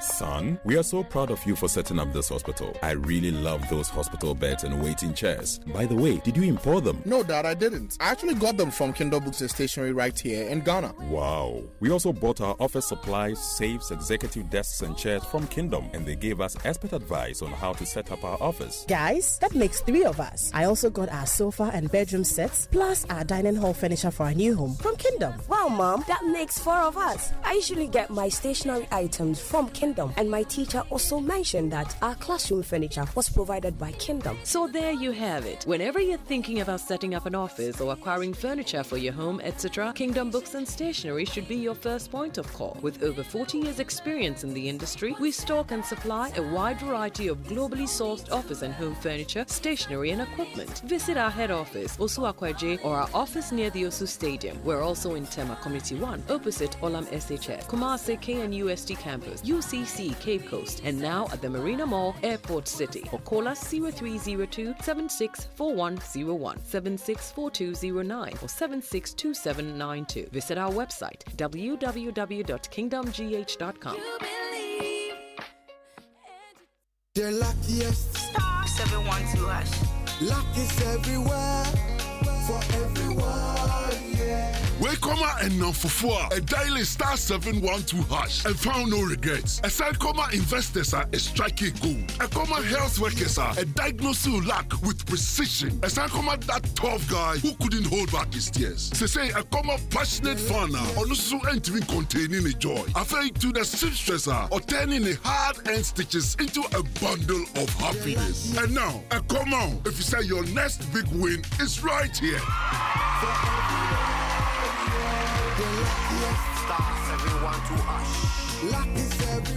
Dial star 712 hash and join the luckiest winning celebration. From the 1st of July 2024, dial star 712 hash to keep buying tickets as a group, individual, or even as a community. Win loads of cash and prizes in the community draw or go for the grand draw on the 30th of November 2024. Unlock your luck with star 712 hash. Join the winning streak now. The luckiest star 712 hash. Luck is everywhere for everyone, yeah. The luckiest. The other day, I visited Kweku at his spunky new office to congratulate him on opening his business. And man, was I impressed. The business is just moving quick. The sales, customers, everything is just working seamlessly. The secret? He said, it's MTN Business Broadband. In this fast-paced environment, we need fast and reliable internet to support all business types. No laggy online meetings, great download and upload speeds, impeccable business management systems, all inclusive. I mean, you can have it all. Shout! I signed on immediately. To enable your business stay ahead and stay connected, make sure you're signed on to the best internet made just for businesses. MTN Business Broadband. Sign up today on broadband.mtn.com.gh and manage your account on my MTN app. Call 0244 308 111 for more information. We are good together everywhere you go. Attention CEOs, join Ghana's top 1,000 CEOs, policymakers, political leaders, and ambassadors for the first Ghana CEO Presidential Manifesto Gala Dinner 2024 on November 7, 2024 at the Mervyn Pig Hotel, Accra from 6 to 10:30 p.m. This historic event will focus on reigniting the business economy and social contract for growth, a business manifesto for political accountability and sustainable development. Special guests of honor include His Excellency Dr. Mahamudu Bawumia, Vice President of Ghana, and His Excellency John Dramani Mahama, former President of Ghana. Attendance is by invitation and requires pre-registration. Register at ceogaladina.ceonetworkgh.com. For inquiries, contact 0546391970 or email ceogaladina@gmail.com. This event is powered by Chief Executives Network Ghana in partnership with Deloitte, PwC, University of Ghana, SIGA, GIPC, UPSA Law, and the Multimedia Group. The first Ghana CEO Presidential Manifesto Gala Dinner 2024, connecting political ambitions with business realities. We have a new leader in town. Obiarenti. Amafo. Madam was Sibebre. When him say my baby, maybe more charcoal for whiter teeth. More charcoal. Not only that, maybe lemon. More lemon. Zinc for fresher breath. More zinc. And fluoride for stronger teeth. Introducing the new Precedent charcoal pack with more power with a combination of charcoal and lemon for naturally whiter teeth. Grab yours now. This advert is FDA approved. Imagine having access to top-notch educational resources, no matter your grade of school or location in Ghana. With the Ghana Knowledge and Skills Bank, you can tap into a vast library of resources, even in offline mode. From primary all the way to tertiary education, we've got you covered. As a student, you have access to past questions from 1990 to date for BEC, WASI, and tertiary test examinations. As a teacher or lecturer, you can hold virtual classes for your students and share your lecture notes for their use. As an educator or researcher, you can publish your books or articles for public consumption. And lastly, you have your own studies teacher or AI tutor who is trained to teach you in any subject topic till you fully understand. So whether you're a student, educator, content creator, researcher, or entrepreneur, the Ghana Knowledge and Skills Bank was made just for you. Sign up today at www.gksb.gov.gh. The Ghana Knowledge and Skills Bank, where learning has no limits and the possibilities are endless. This project was financed by the World Bank under the erstwhile e-Transform project at the Ministry of Communications and Digitalization. Charlie, this year's elections, I am really confused. I don't know who to vote for. Why don't you know who to vote for? Let's listen to one policy JDM says he's going to implement when he's voted. I think so NDC ban. You be bien Juman kitten. My person branch executive na di omo be gym. Say yankuko na person share poultry farm ketwe bi near mao akuko bono near ton kuko na mao near mao eduane a wo de beto eduane sika wo de beto eduane ama. But why are you laughing? My guy, relax. So this is the reason he wants us to vote for him? Oh, the man hasn't changed one bit. Same old dead goat. Now let's listen to one of the many policies Dr. Bawumia has for the youth. Jobs will be my major focus. Now, me be training 1 million youth in digital skills. And see, that's not all. Apart from that, he's going to set up SME Bank to enable SMEs expand, to create jobs for the youth, and also increase demand with the buy now, pay small policy, which is the credit scoring system. Oh, really? That's not all, oh. Let me give you the last one. He says he's going to introduce Buy Ghana First policy to boost local businesses to help them expand and employ more youth. Wow. Now, I know who I'm voting for come December 7th. Dr. Bawumia, you have my vote. Yes, so these are but a few of DMB's bold solutions for the youth when he's voted into power come December 7th. I've changed my mind. I'm not voting for JDM anymore. I'll vote for the bold solutions man, Dr. Bawumia. Great decision, my brother. This year, Dr. Bawumia's vote, yem fan cheche. And vote Dr. Bawumia, number 1 on the ballot.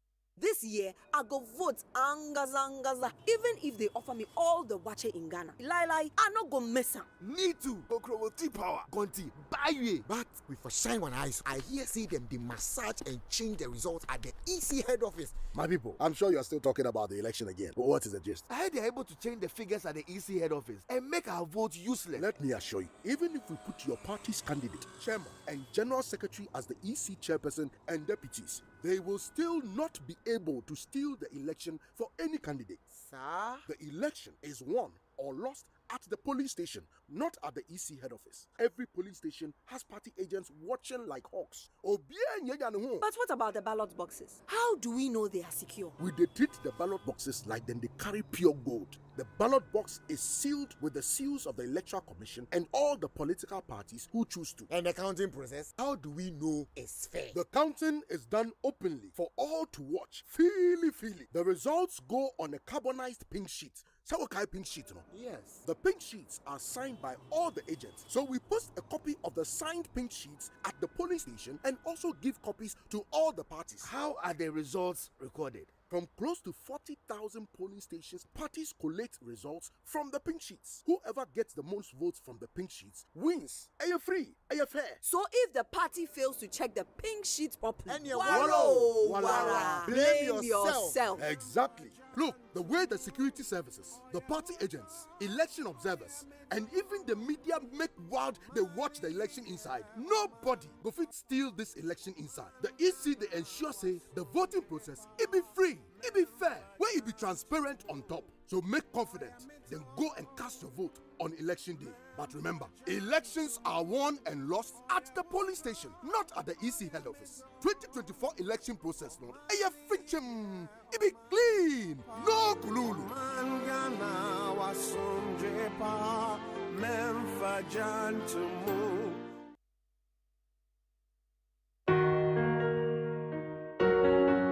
Miss Vio.